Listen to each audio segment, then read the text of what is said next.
Hello दोस्तों, स्वागत करता हूं आप सभी का भारतीय मानचित्र की क्लास में। आज हम लोग भारतीय मानचित्र के अंतर्गत भारत के बारे में जानने का प्रयास करेंगे कि जो भारत का क्षेत्रफल कितना होता है, भारत का विस्तार उत्तरी अक्षांश में कितना होता है और इसी के साथ साथ दक्षिणी अक्षांश के बीच में भारत की अवस्थिति कहाँ पे अवस्थित है। और इसी के साथ जानने का प्रयास करेंगे जो भारत का सबसे उत्तरम बिंदु कौन सा है, सबसे दक्षिणतम बिंदु कौन सा है, सबसे पूर्वी बिंदु कौन सा है और सबसे पश्चिमी बिंदु कौन सा है, और ये क्षेत्रफल के अनुसार भारत विश्व में कौन से स्थान पे है। इन सब बिंदुओं के बारे में जानने का प्रयास करेंगे, क्योंकि यहाँ से कई बार आपसे क्वेश्चन पूछे गए हैं। अगर जैसे जो भूगोल होता है, भूगोल से संबंधित या भारतीय मानचित्र से संबंधित यहाँ से कई बार क्वेश्चन पूछे गए हैं। उन क्वेश्चन अगर एग्जाम में, भावी एग्जाम में, कभी भी एग्जाम में अगर इससे संबंधित क्वेश्चन आए, वे क्वेश्चन गलत ना हो, इसी वजह से हम इन पे फोकस करते हैं। चलिए हम लोग भारतीय मानचित्र के बारे में पहला बिंदु देखते हैं। आज की क्लास का पहला बिंदु क्या क्या है, देखिए पहला बिंदु दिए गए हैं। सबसे पहले जानने का प्रयास करते हैं जो भारतीय मानचित्र होता है, इसकी डिजाइन किसने बनाया था और कब बनाया था। अगर भारत की जो मानचित्र की डिजाइन की बात की जाए, उसके जो आकृति की बात की जाए, इसका निर्माण करते हैं जेम्स रेनले। कौन? जेम्स रेनले ने इसका निर्माण करते हैं, कह सकते हैं इसकी डिजाइन बनाते हैं। क्या? जेम्स रेनले ने भारतीय जो मैप होता है या मानचित्र होता है उसकी डिजाइन बनाते हैं 1782 ईस्वी में। कब? 1782 ईस्वी में उन्होंने भारतीय मानचित्र को तैयार करते हैं। ये आपका पहला बिंदु। दूसरा बिंदु होता है भारत की अवस्थिति। आप जान लेते हैं जो विश्व का मैप होता है, विश्व में भारत की अवस्थिति कहाँ पे है, किस गोलार्ध पे अवस्थित है, किस गोलार्ध के किस तरफ अवस्थित होता है, इसके बारे में जानेंगे। देखिए भारत जो होता है उत्तर पूर्वी गोलार्ध में अवस्थित है। क्या है? भारत की अवस्थिति बात की जाए, जो विश्व का अगर मानचित्र देखेंगे, विश्व के मानचित्र में जो भारत की अवस्थिति देखेंगे वे उत्तरी गोलार्ध में और देखेंगे उत्तरी गोलार्ध में अवस्थित है। पहला बिंदु जानेंगे। और दूसरी बात है ये पूर्वी गोलार्ध में भी अवस्थित है। क्या है? पूर्वी गोलार्ध में जो ग्रीनविच रेखा होती है, कह सकते हैं जो ग्रेट ब्रिटेन से या कह सकते हैं लंदन के बीचों बीच से गई है, उसके अनुसार देखेंगे तो आप पूर्वी गोलार्ध में अवस्थित है। क्या है? उत्तर गोलार्ध के पूर्वी हिस्से में अवस्थित है। क्या है? इसे आप कह सकते हैं उत्तर पूर्वी गोलार्ध में अवस्थित है। ये याद रखिए। कहाँ से? अगर आपसे पूछ ले किस गोलार्ध में, उत्तरी गोलार्ध में। अब यहाँ से अगर आपसे कई तरीके से क्वेश्चन पूछे जाएंगे तो उत्तर पूर्वी गोलार्ध में आपका सही होता है, लेकिन अक्सर आपसे जब भी कहा जाता है तो उत्तरी गोलार्ध को ही इंगित किया जाता है। अगला देखते हैं। आप बात करते हैं इसका अक्षांशीय विस्तार की बात करें। जो भारत होता है इसका अक्षांशीय विस्तार कहाँ से कहाँ तक होता है, किस अक्षांश पे अवस्थित होता है। देखिए अक्षांश का मतलब होता है वे काल्पनिक रेखाएं। क्या होता है? वे काल्पनिक रेखाएं जिनको हम पश्चिम से लेकर पूर्व दिशा में, पश्चिम में से लेके पूर्व दिशा में खींची गई काल्पनिक रेखाओं को हम अक्षांश रेखाएं कहते हैं। क्या होता है? इनकी खींचाई कहाँ से होती है? पश्चिम से लेके पूर्व की तरफ खींची जाती है। इनकी अवस्थिति की बात की जाए, ये 8 डिग्री 4 मिनट उत्तरी अक्षांश से लेके 37 डिग्री 6 मिनट उत्तरी अक्षांश के मध्य अवस्थित है। अगर आप भारत का जो मानचित्र देखेंगे उसको देखिए, मान लेते हैं ये आपका ग्लोब है। क्या है? ये आपका ग्लोब है। ग्लोब आपका जो ये देखिए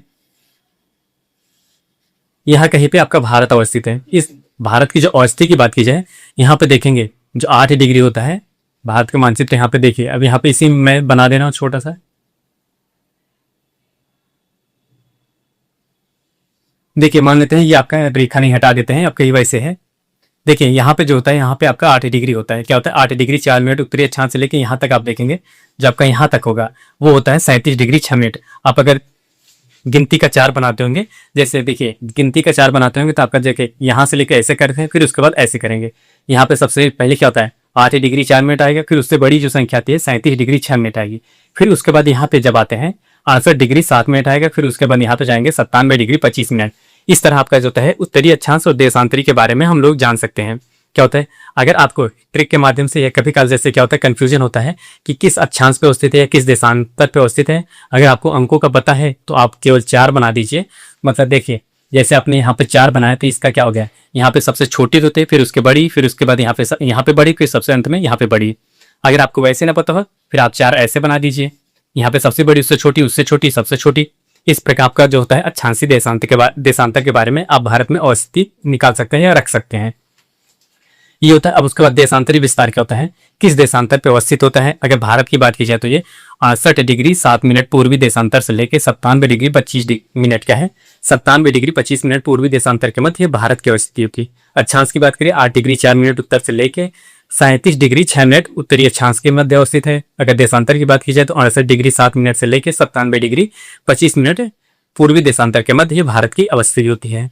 अब इसके बाद जानने का प्रयास करते हैं भारत का क्षेत्रफल कितना है। क्या भारत का टोटल क्षेत्रफल कितना है? अगर टोटल क्षेत्रफल की बात की जाए तो ये 32,87,263 वर्ग किमी क्षेत्र में ये भारत का विस्तार है। कितना? 32,87,263 कितना 32,87,263 वर्ग किमी में भारत का विस्तार होता है। अब इसी भारत का जो विस्तार होता है, अब इसको जान लेते हैं कि विश्व के परिदृश्य से देखा जाए, विश्व के परिदृश्य से देखा जाए तो कितना अंश जो होता है या कितना भाग जो होता है भारत की स्थिति है। अगर विश्व का मानचित्र में देखेंगे जो भारत के स्थिति होते हैं, इसका क्षेत्रफल होता है 2.4 का होता है। विश्व का मानचित्र देखेंगे, उस विश्व के मानचित्र में 2.4% हिस्से पे वो भारत के स्थिति होते हैं। यही आपको बताया गया 2.4% भारत की ये हिस्सेदारी होती है। अब इसके बाद क्षेत्रफल के अनुसार बात करेंगे। क्षेत्रफल के अनुसार भारत का कौन सा स्थान है विश्व में? अगर क्षेत्रफल के बारे में बात की जाए तो क्षेत्रफल के अनुसार भारत का विश्व में 7वां स्थान है। कौन सा? 7वां स्थान है। किसके? क्षेत्रफल के अनुसार। याद रखिएगा, क्षेत्रफल के अनुसार 7वां है। और जनसंख्या की बात की जाए क्या होता है? जनसंख्या की दृष्टि से हम लोगों ने पहला स्थान प्राप्त कर लिया। क्या है? जनसंख्या की दृष्टि से पहला स्थान हो गया है, क्षेत्रफल के अनुसार 7वां स्थान है। अब इसी के साथ जो महत्वपूर्ण बिंदु होते हैं, जहां से क्वेश्चन आपके बनने के चांस होते हैं, उन सब बिंदुओं के बारे में देखते हैं। आपसे सबसे पहले पूछा जा सकता है सबसे उत्तरी बिंदु कौन सा होता है? जो भारत का होता है, भारत का सबसे उत्तरी बिंदु कौन सा होता है, कहाँ पे अवस्थित है, इसके बारे में जानेंगे। देखिए, सबसे उत्तरी बिंदु की बात की जाए तो ये इंदिरा कॉल होती है। कहाँ पे? इंदिरा कॉल होती है। देखेंगे जो लद्दाख का क्षेत्र होता है, लद्दाख के क्षेत्र के पास एक सियाचिन ग्लेशियर होती है। कहाँ पे? लद्दाख के पास सियाचिन ग्लेशियर के पास ही आपका इंदिरा कॉल जो होता है ये बिंदु अवस्थित होता है। क्या है? ये स्थान अवस्थित है इंदिरा कॉल। सबसे उत्तरतम बिंदु कौन है? इंदिरा कॉल होता है। ये सियाचिन ग्लेशियर के पास अवस्थित है। और उसके बाद दक्षिणतम बिंदु की बात करेंगे। और मुख्य भूमि क्या होता है? दक्षिणतम बिंदु कहते हैं भारत के। अगर दक्षिणतम बिंदु मुख्य भूमि कह सकते हैं, मुख्य भूमि से दक्षिणतम बिंदु कौन होती है? वो आपका कन्याकुमारी होता है। कन्याकुमारी का कौन सा स्थान? केप कमोरी जो होता है, केप कमोरी जो स्थान होता है वह मुख्य भूमि से संबंधित दक्षिणतम बिंदु है। क्या है? मुख्य भूमि से संबंधित दक्षिणतम बिंदु पूछे तो केप कमोरी होता है या कन्याकुमारी देगा। और वैसे अगर पूरा पूछा जाए भारत का दक्षिणतम बिंदु क्या होता है, भारत का संपूर्ण भारत का दक्षिणतम बिंदु का उदाहरण वो होता है इंदिरा पॉइंट। क्या होता है? इंदिरा पॉइंट होता है जो ग्रेट निकोबार में अवस्थित है। कहाँ पे? ग्रेट निकोबार द्वीप में अवस्थित है। अब अगला दिया गया पूर्वी अवधि बिंदु जानेंगे। सबसे पूर्व हिस्सा में है, कह सकते हैं सबसे पूर्व स्थान पे कौन से, कहाँ पे अवस्थित है? अगर पूर्वी की बात की जाए तो ये किबूत में है। कहाँ पे? किबूत है, सबसे पूर्वी बिंदु होता है। ये किबूत कहाँ पे अवस्थित है? ये अरुणाचल प्रदेश में अवस्थित है। कहाँ पे? ये अरुणाचल प्रदेश में अवस्थित है। अभी फिलहाल देखा जाए जो अरुणाचल प्रदेश की स्थिति है, जिस तरह चाइना कह सकते हैं अरुणाचल प्रदेश में घुस रहा है, आने वाले समय में क्या कंडीशन होगी या क्या परिस्थिति उत्पन्न होगी, आप उसको देखिएगा। उसके बाद आप जानते हैं भारत का जो सबसे पश्चिमी बिंदु कौन सा होता है? अगर पश्चिमी बिंदु की बात की जाए तो वह गुहार मोती होता है। कौन सा? गुहार मोती होता है।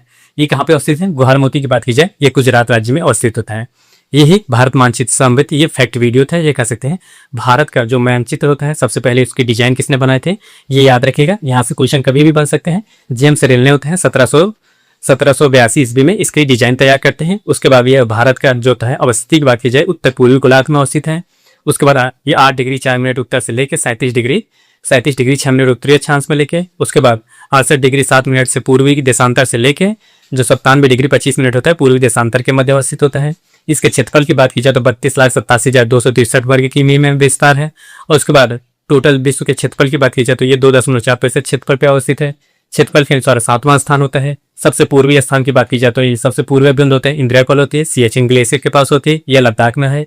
और दक्षिणतम बिंदु की बात की जाए मुख्य भूमि से होता है, कन्याकुमारी होती है, केप कमोरी होता है। और दक्षिणतम बिंदु की बात की जाए, ये कह सकते हैं संपूर्ण भारत का दक्षिणतम बिंदु की बात की जाए ये इंदिरा पॉइंट होता है जो ग्रेट निकोबार में अवस्थित होता है। और पूर्वी बिंदु की बात की जाए तो ये किबूती है जो अरुणाचल प्रदेश में अवस्थित होता है। और पश्चिमी बिंदु की बात की जाए तो गुहार मोती है जो गुजरात राज्य में अवस्थित है। ऐसे ही भारतीय मानचित्र से संबंधित फैक्ट वीडियो के साथ हम लोग रोजाना उपस्थित होते हैं। आप हमारे चैनल को ज्वाइन करिए और अपने प्रतियोगी परीक्षा के दावेदारी सुनिश्चित करिए। मिलते हैं नेक्स्ट वीडियो में। धन्यवाद, बाय बाय।